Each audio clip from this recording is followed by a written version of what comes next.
Il est souvent représenté jeune et robuste, portant la brebis chétive, guidant la brebis grasse et les yeux grands ouverts sur un éventuel danger qui pourrait survenir. Il est absolument donné à son travail. Le son de sa voix suffit à le reconnaître. Il inspire une confiance à toute épreuve et d'aucuns voient en lui un guide sûr. C'est le bon pasteur, celui qui donne sa vie pour ses brebis au lieu de la leur prendre.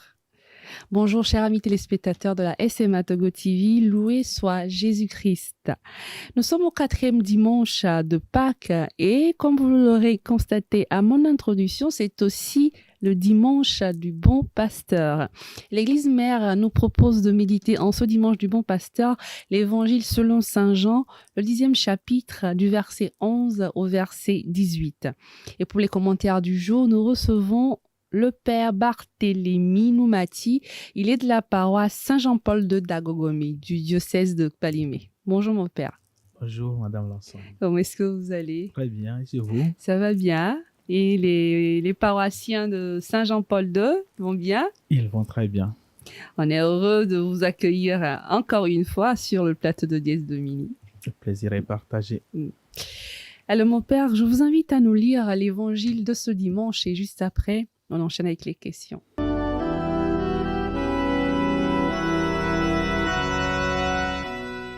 Évangile de Jésus-Christ selon Saint Jean, chapitre 10, versets 11 à 18. En ce temps-là, Jésus déclara: Moi, je suis le bon pasteur, le vrai berger, qui donne sa vie pour ses brebis. Le berger mercenaire n'est pas le pasteur. Les brebis ne sont pas à lui. S'il voit venir le loup, il abandonne les brebis et s'enfuit. Le loup s'en empare et les disperse. Ce berger n'est qu'un mercenaire, et les brebis ne comptent pas vraiment pour lui. Moi, je suis le bon pasteur. Je connais mes brebis, et mes brebis me connaissent. Comme le Père me connaît, et que je connais le Père. Et je donne ma vie pour mes brebis. J'ai encore d'autres brebis qui ne sont pas de cet enclos. Celles-là aussi, il faut que je les conduise. Elles écouteront ma voix. Il y aura un seul troupeau et un seul pasteur. Voici pourquoi le Père m'aime, parce que je donne ma vie pour la recevoir de nouveau. Nul ne peut me l'enlever. Je la donne de moi-même. J'ai le pouvoir de la donner. J'ai aussi le pouvoir de la recevoir de nouveau. Voilà le commandement que j'ai reçu de mon Père. Acclamons la parole de Dieu. Louange à toi, Seigneur Jésus. Merci, Père Barthélemy. Alors, mon père, première question. On annonce le 4e dimanche de Pâques, ce qui veut dire qu'on est toujours dans le temps pascal. Et contrairement aux autres dimanches derniers, où l'Évangile nous relatait des scènes d'après-résurrection, on se retrouve face aujourd'hui à un texte qui n'a aucun lien avec la résurrection. Alors dites-moi, pourquoi l'Église nomme ce dimanche dimanche du bon pasteur? Comme vous l'avez si bien remarqué, c'est vrai, depuis le dimanche de Pâques, les dimanches qui ont suivi, il a été question de la résurrection du Christ qui vient réconforter ses disciples ou ses apôtres. Mais ce dimanche, de façon particulière, nous sommes invités à méditer sur le bon pasteur. Et le ressuscité, il est aussi le bon pasteur. Il est ressuscité. D'abord, il était venu en tant que berger, en tant que pasteur. Et il est là pour conduire l'humanité vers le salut. Et c'est cette œuvre-là qu'il a accomplie à travers sa résurrection. Donc, il serait aussi de bon ton d'apprendre de lui comment devenir bon berger à notre tour, en tant que ressuscité. pour que nous aussi, nous continuions cette même mission de bon pasteur qu'il est. Merci, mon Père. Alors, pourriez-vous nous situer le contexte dans lequel Jésus a eu à prononcer ces paroles en disant que je suis le bon pasteur et tout? Oui, je vais partir toujours des Saintes Écritures pour faire cette situation. Il faut dire que il est ici question du discours de Jésus sur le bon pasteur au chapitre 10. Mais si nous faisons un pas en amont et que nous prenons le chapitre 9, et Jésus s'est confronté aux pharisiens parce que quoi? Il a accompli un miracle le jour du sabbat. Il a guéri un aveugle né de naissance. Et ça a suscité beaucoup de problèmes entre lui et puis les pharisiens et les scribes, bien sûr. Donc, ces pharisiens et scribes sont aussi des bergers du peuple d'Israël. Ils sont appelés à conduire le peuple. Et c'est comme ça qu'ils se prennent eux-mêmes. Et pourtant, ils n'accomplissent pas réellement cette mission qui leur est enseignée. Alors Jésus, dans le chapitre 10, veut leur faire comprendre ce que doit être le véritable pasteur appelé à conduire le peuple. Ils le sont, certes, en tant que responsables religieux du peuple d'Israël, mais ils n'accomplissent pas réellement la mission du pasteur. Voilà. Donc, à travers ce discours, Jésus veut leur faire découvrir le véritable pasteur que lui-même il est. Et à partir de là, les aider peut-être à se corriger et à suivre maintenant la mission qui est à leur. Donc, c'est dans ce contexte qu'il a tenu le discours que nous avons écouté aujourd'hui. Voilà. Merci, mon Père. Alors, dans le texte, il est dit, « Moi, je suis le bon pasteur. Je connais mes brebis et mes brebis me connaissent, comme le Père me connaît. Et que je connais le Père, je donne ma vie pour mes brebis. » Qui Jésus appelle-t-il ses brebis? Il faut reconnaître qu'il est ici question d'une image. Oui. Et les brebis, c'est tous les enfants de Dieu, tout homme, de façon générale. Ce sont eux qu'il appelle ici les brebis. Donc tout homme pour qui il est venu sur cette terre est ici imagé sous forme de brebis. Et donc c'est ces gens-là, ou bien l'humanité en tant qu'être humain, qu'il appelle ici brebis, ceux pour qui il est venu pour donner sa vie. Ceux qu'il connaît très bien et qui aussi le connaissent, ou de moins devraient le connaître. Voilà. Donc c'est pour eux qu'il est venu pour donner sa vie. Donc s'il parle ici de brebis, c'est à la fois tout homme, y compris même les responsables, les premiers pasteurs religieux de ce temps. Eux-mêmes sont aussi des brebis du Christ d'abord, avant de partager l'être de berger du Christ qui est le vrai berger par excellence. D'accord. Alors, plus loin, il a dit, « J'ai encore d'autres brebis qui ne sont pas de ce enclos. Celles-là aussi, il faut que je les conduise. » Oui. De qui il parle? Dans la conception juive, le Dieu, il est seulement le Dieu d'Israël. Et donc, normalement, s'il faut parler de brebis ou d'enfants de Dieu, ça devrait se limiter au peuple juif ou à Israël, pas plus. Donc, tous les autres, ils les considèrent comme des païens. Ils ne peuvent pas adorer Dieu, bon, du moins. Donc, Jésus ici est en train d'ouvrir un peu la brèche pour dire, non, je ne suis pas venu seulement pour le peuple d'Israël. Cette conception doit être révolue. Je suis venu pour tout homme. Il y a encore des gens qui ne sont pas de cet enclos juif, entre griffes, mais qui sont aussi en dehors de cet enclos, de qui je dois aussi prendre soin en tant que berger, que je dois aussi conduire en tant que berger. Donc, c'est de ceux-là qu'il est en train de parler. Donc, les futurs chrétiens, tous ceux qui vont, avec le temps, adhérer au christianisme, tous ceux qui vont croire en lui, en son nom, sont ces brebis-là, desquels il est en train de parler. Merci, mon Père.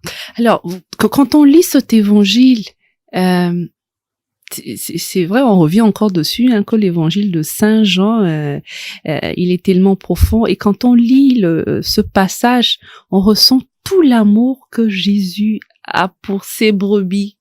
Nous, ses enfants, qu'il représente en tant que brebis, on ressent cet amour particulier qu'il a pour ses brebis. Alors, mon Père, aujourd'hui, on a du mal, nous, à à nous représenter l'amour que Jésus a pour nous, à nous représenter l'amour que Dieu a pour nous. Alors, comment est-ce que on peut ressentir cet amour-là? Parce que c'est fort dans ces passages-là quand il dit, il est là pour ses brebis. Mais on a envie de ressentir. Vous voyez, dans une relation humaine, je prends l'exemple d'un couple ou bien de jeunes amoureux. Quand l'autre dit à son conjoint, à son partenaire, je t'aime, il pose des actes qui montrent à l'autre qu'il l'aime. Et l'autre le ressent cet amour-là par ses actes. Aujourd'hui, Jésus n'est pas avec nous.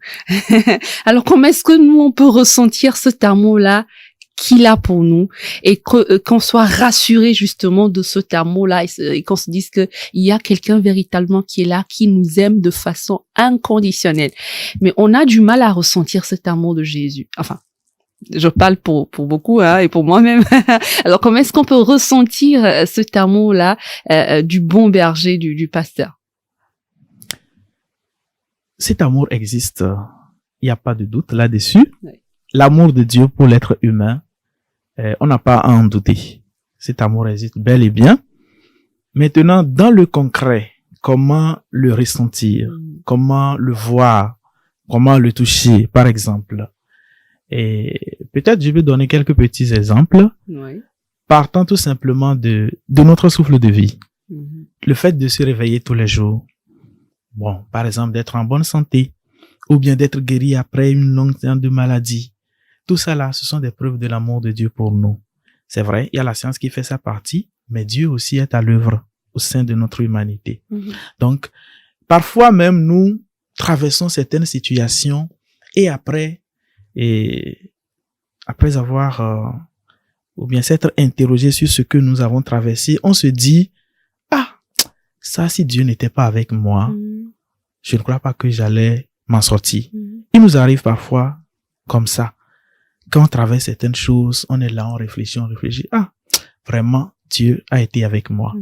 Donc, ce sont des situations à travers lesquelles nous pouvons nous rendre compte de l'amour de Dieu qui nous est manifesté tous les jours. Maintenant, dans l'ordinaire aussi, cet amour nous est manifesté à travers ce que nous vivons chaque jour, nos relations, à travers la découverte de l'autre, celui avec qui nous sommes. Cet amour nous est donné. Comme vous l'avez dit, le Christ n'est plus là au milieu de nous concrètement comme ça, mais il y a toujours des bergers qui sont là. Chacun et chacune est berger pour son frère. Et à travers ce que l'autre témoigne envers moi de bien, alors je vois cet amour de Dieu qui est manifesté à mon égard à travers lui en tant que berger qui est à mon côté. Donc même dans les choses ordinaires que nous vivons, cet amour de Dieu nous est toujours manifesté. Voilà. Merci mon père. Alors du coup, c'est quoi le message principal, central de cet évangile, de ce dimanche du bon pasteur? Le message principal qu'on peut retenir de cet évangile sur le discours en ce qui concerne le bon pasteur, c'est Jésus veut nous montrer ce que c'est que le véritable bon pasteur.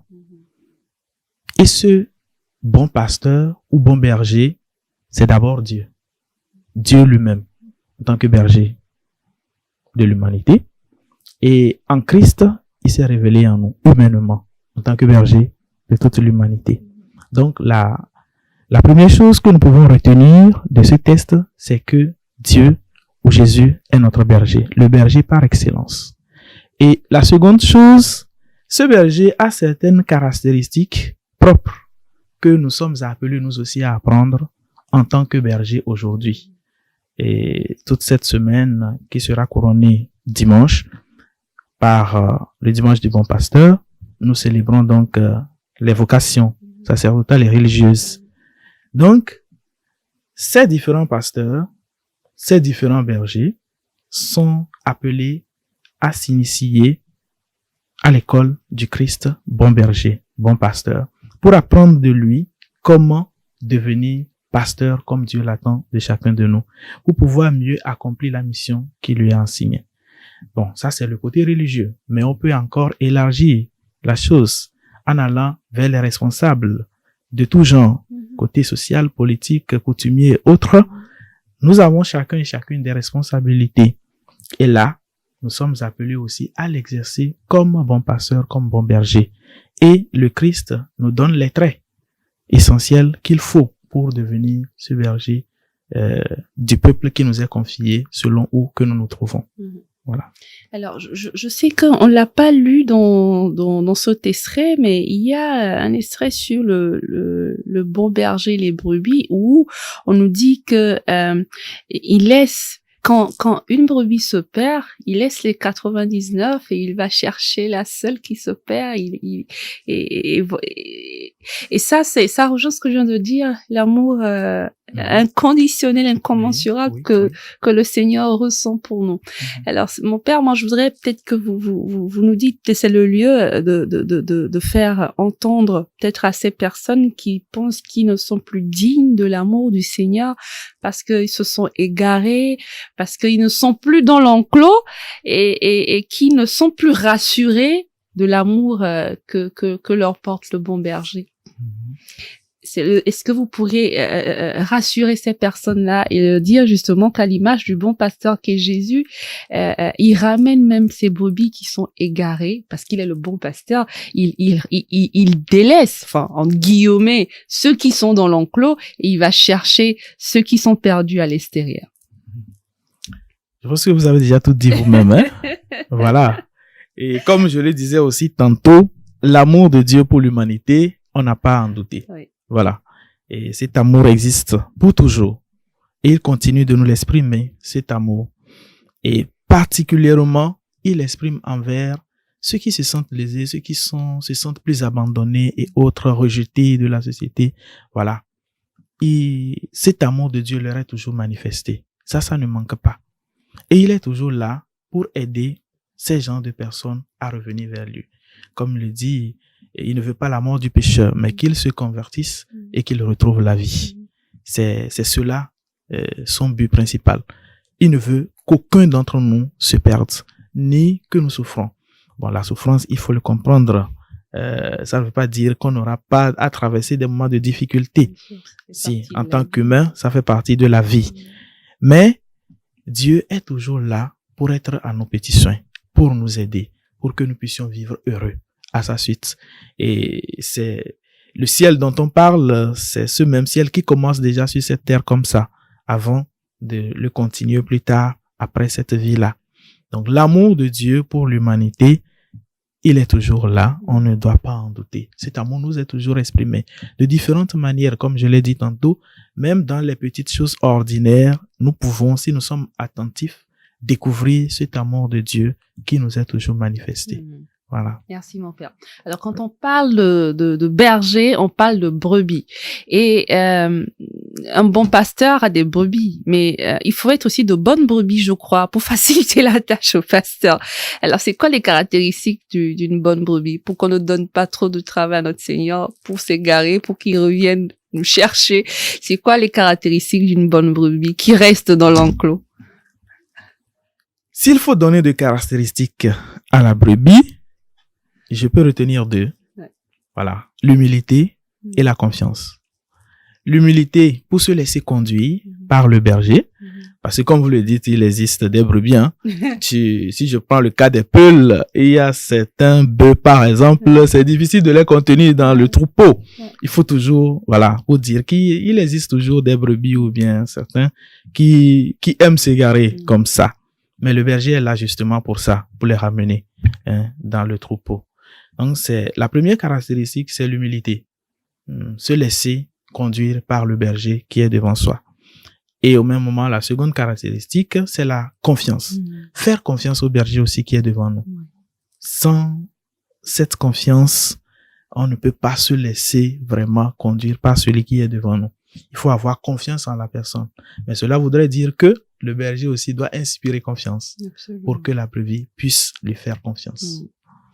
Merci mon père. Alors dernière question, est-ce qu'on pourra faire un petit lien s'il vous plaît avec les autres tests de ce jour, la première lecture qui est tirée des Actes des Apôtres, le psaume 117 et la deuxième lecture qui est tirée du premier livre de Saint Jean.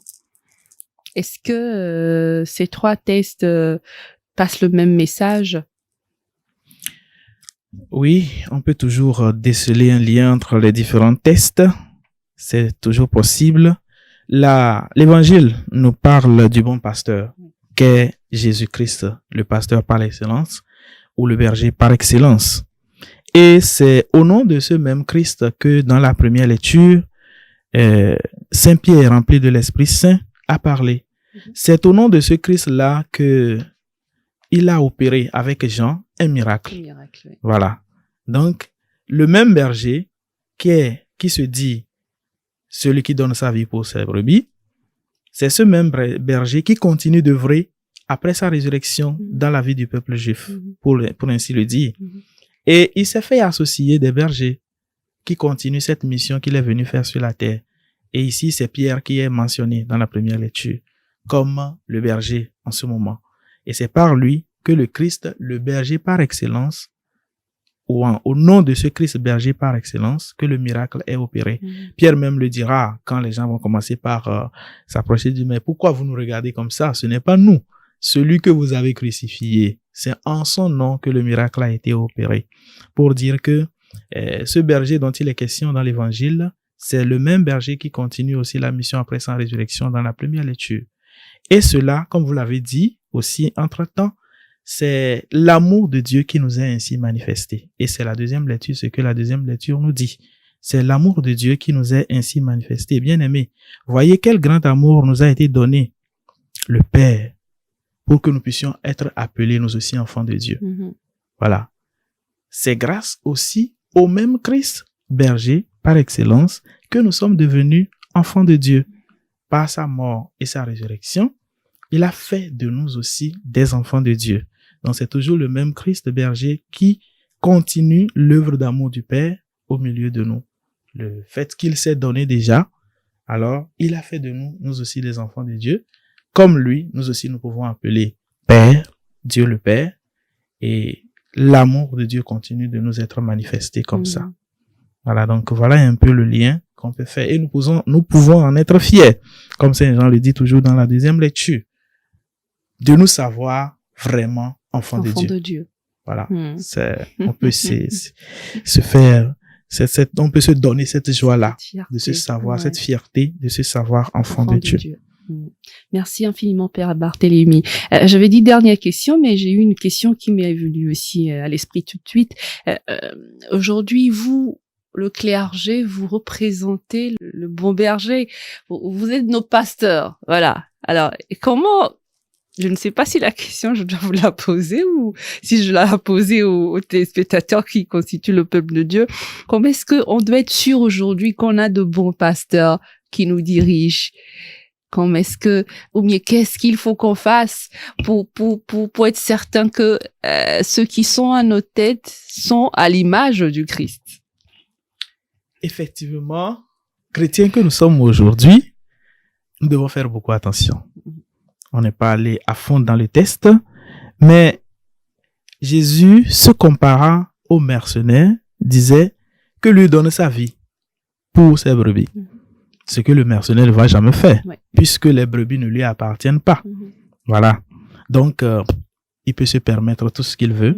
Les abandonner. Les abandonner, voilà, comme il veut. Les vendre. Le mercenaire. Et c'est vrai, aujourd'hui, il existe ces gens de bergers qui sont là. Ces gens de pasteurs qui sont là. Moi, je suis pasteur du berger. Mais il en existe aussi qui sont là. Au lieu de se sacrifier ou de donner leur vie pour le berger, sacrifient les bergers à leur propre compte. Les brebis. Voilà, les brebis, pardon, à leur propre compte. Ils les égorgent même pour en vivre. Oh là là. Voilà. Il existe aujourd'hui des pasteurs ou bien des bergers de ce genre. Donc, votre question est la bienvenue. Le chrétien doit être très attentif pour vraiment savoir quel berger il est en train de suivre. D'abord, il doit avoir en tête que le vrai et excellent berger, c'est le Christ, c'est Jésus. Ça, c'est à ne pas manquer. Voilà. Maintenant, pour nous qui sommes choisis pour continuer cette œuvre du Christ, nous sommes appelés à le ressembler. Et le chrétien doit faire l'effort de voir en son berger les traits du Christ bon berger. D'où aussi la grâce d'un bon discernement pour ne pas se mettre à la suite des bergers vendeurs d'illusions ou de bonheur éphémère, ainsi de suite. mais suivre vraiment les bergers qu'il faut. Voilà, la grâce du discernement pour ne pas tomber dans les pièges de ces gens de bergers-là. Merci beaucoup, Père Barthélemy. Merci infiniment pour vos commentaires sur cet évangile du bon pasteur. On souhaite un bon retour dans le diocèse de Palimé et bien de choses à vos paroissiens. Et vous serez toujours le bienvenu à Dies Domini. Merci beaucoup. Alors, chers amis, comment suivre le bon berger pour ne pas se perdre? Eh bien, c'est simple, en écoutant sa parole, en le regardant agir. Il est celui par lequel la vie entre dans l'enclos, le lieu enfermé de nos aveuglements, de nos certitudes, incertitudes, des images idéalisées, des croyances figées, de mauvais secrets. Alors voilà la bonne nouvelle par contre. L'annonce que la voix du Christ ressuscité vient visiter nos enclos, ces enclos que je viens de citer, pour en faire des maisons, des champs. Il connaît nos fermetures. Le bon berger connaît nos pas en péché. Il connaît nos désirs de lumière. Il sait lire en nos cœurs, en nos ombres, avec une infinie bonté. Rien ne l'effraie, il nous précède. Alors sortons, allons à la rencontre de cette bonté sûre. Il nous apprendra, chemin faisant, à la reconnaître, à la désirer et aussi à la transmettre à notre tour. Et surtout aussi, prions le Seigneur d'envoyer de bons pasteurs pour la mission abondante du monde et exigeons par notre discernement des pasteurs d'aujourd'hui qu'ils prennent toujours le Christ comme modèle, lui qui est le bon pasteur, qu'ils offrent leur vie pour leurs brebis et qu'ils exposent leur vie avec courage pour les défendre, qu'ils aiment leurs brebis comme le Christ afin qu'ils puissent ainsi les conduire à la communion avec lui. Merci de nous avoir suivis. On se retrouve la semaine prochaine pour un nouveau numéro de Dies Domini. Bon dimanche du bon pasteur à vous. Au revoir.